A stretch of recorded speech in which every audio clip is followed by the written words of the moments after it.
Hey guys, আসসালামু আলাইকুম। কেমন আছো সবাই? তো এখানে দেখছো মা মেয়ে ছেলে মিলে আগে ড্রিঙ্কস কিনে নিয়েছি, কারণ বাইরে কটকটা রোদ। আজকের তাপমাত্রা হচ্ছে 25 ইউকেতে, মানে লন্ডনে। আর আজকে আমরা যাচ্ছি নিউ হ্যাভেন বিচে। তো যেতে যেতেই আমার চোখে কিন্তু সব সময় ফ্রুটস গাছ পড়ে। তো লন্ডনের আশেপাশে রাস্তার দুই পাশেই হচ্ছে ছোট ছোট আলু বাখারা আর আপেলের গাছ, যা নাকি চাইলেও পারা যায় না, কারণ এটা হাই রোডে। তো এতটাই জোরে গাড়ি চলছিল যে আমি ভালো করে ভিডিও করতে পারিনি। তো ভিডিওটা আমি একটু স্লো মোশনে দিয়ে দিয়েছি যেন তোমাদের দেখতে সুবিধা হয়। এগুলো দেখলে আসলে অনেক মায়া হয়, যেহেতু পারতেও পারি না, খেতেও পারি না। আর এই তো আমার শাফি তো খুবই হ্যাপি।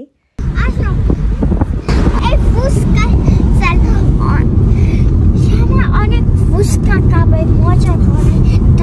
আমি 2 মিনিট বাক্স পে করবো। আসো, মজা করে খাও। কি কাকে ফুচকা সেল? কি ফুচকা সেল মানে কি? ফুচকা ফুচকাওয়ালা? বিকারি। ও আচ্ছা, বিকারি না, ফুচকাওয়ালা। তুমি পে করবে, শামা মজা করে খাবে। কই ফুচকাওয়ালা কই দেখো এই জায়গায়।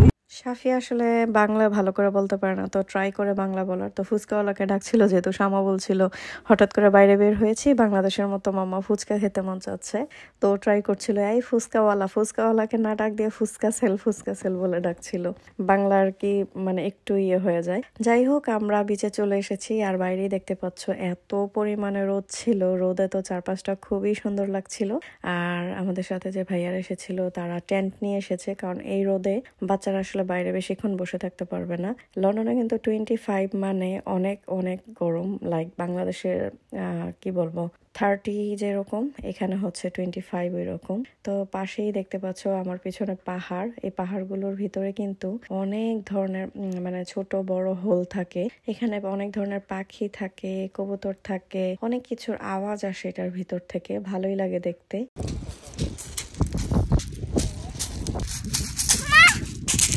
It looks like a penguin's body. দেখি, হ্যাঁ, পেঙ্গুইনের বডি। আর শ্যামা শাফি যা পায়, মানে সমুদ্রের পাড়ে গেলেই তাদের স্টোন বা ঝিনুক যেগুলো, ওগুলো কুড়িয়ে কুড়িয়ে কি করে আমার ব্যাগ বা আমার প্যান্টের পকেট পুরো একদম ভরে ফেলে, ফুল করে। প্রতিবারই গেলে ওরা বেশি বেশি কি করে ঝিনুক আর পাথর নিয়ে আসে। তো অলরেডি আমার পকেট কিন্তু ফুল। সে কি উইয়ার টাইপের পাথরগুলো টোকায়, আল্লাহ জানে, টোকাইদের মতো দুই ভাই বোনই টোকায়। আর এই যে ছোট্ট একটা ঘরের ভিতরে আবার পাটি বিছিয়ে দিয়েছে।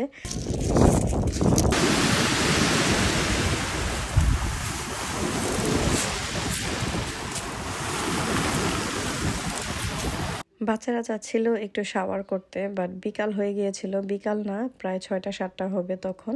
তো এত টাইম হয়ে গিয়েছে, আমি চাচ্ছিলাম না ভিজুক। আর এই তো এখানে দেখো যে পাথরগুলো পেয়েছি, শাফি দেখালো, বললো মা দেখো পাথরের ভিতরে কিরকম গ্লেজ দেয়। আসলেই কয়েকটা পাথর দেখলাম, এগুলোর ভিতরে খুব মানে সুন্দর গ্লেজ দিচ্ছিল, মনে হচ্ছিল ভিতরে ডায়মন্ড। যেহেতু সন্ধ্যা হয়ে গেছিল, সন্ধ্যা বলতে এখানে আসলে সন্ধ্যা হয় 9:30-10টার দিকে।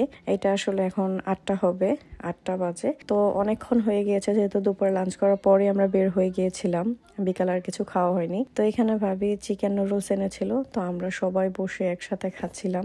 যদিও এই সমুদ্রের পাড়ে সুন্দর একটি টেন্ট বের করে সবাই মিলে একসাথে বসে খাওয়ার মজাই কিন্তু আলাদা। যেরকম রোদ সেরকমই বাতাস, উফ, খুব শান্তি ছিল। হ্যাঁ, এটা তোমারই, ও জাস্ট একটু প্লে করবে। না না, মজার জিনিস খাই শাফি, চা দিয়ে রুটি দিয়ে। তারপর আমরা এখানে একটু টি খেয়ে নিই, বাসা থেকে টি এনেছিলাম, টি দিয়ে একটু রুটি ভিজিয়ে খাচ্ছিলাম, পুরো বাংলাদেশের একটা ফ্লেভার। আর এই তো শামা এখানে পাথরের মধ্যে গ্রিন কালার পাথর খুঁজে পেয়েছে। এটা খুবই রেয়ার, প্রায় সময় আমরা আসলে এরকম পাই। তো শামা যখনই পায় তখনই এটাকে রেখে দেয়। আর এই দেখো এখানে কত রকম টেন্ট মানুষ একদম পেতে রেখেছে, কারণ ওরা নাইটে হচ্ছে মাছ ধরবে, 12টার পর থেকে মাছ ধরা শুরু। আর আমরা এখন বাসায় চলে যাচ্ছি, যেহেতু এত রাত পর্যন্ত বাচ্চাদের নিয়ে থাকা পসিবল না, ওদের ঠান্ডা লেগে যাবে, বাতাস বইছিল ঠান্ডা, বাসায় চলে যেতে হবে। এই যে টানেলটা দেখাচ্ছি, এটা হচ্ছে নদীর নিচ দিয়ে অনেক গভীর দিয়ে এই টানেলটা যাচ্ছে। এটা দিয়ে বের হতে আমাদের 4 থেকে 5 মিনিট সময় লাগবে। এটা খুবই নিচে, যত নিচে যায় তত মানে কান বন্ধ হয়ে যায়। এই ছিল আজকে ছোট একটি ব্লগ। ভালো লাগে সবাই লাইক কমেন্ট শেয়ার করতে একদম ভুলো না। আল্লাহ হাফেজ, বাই।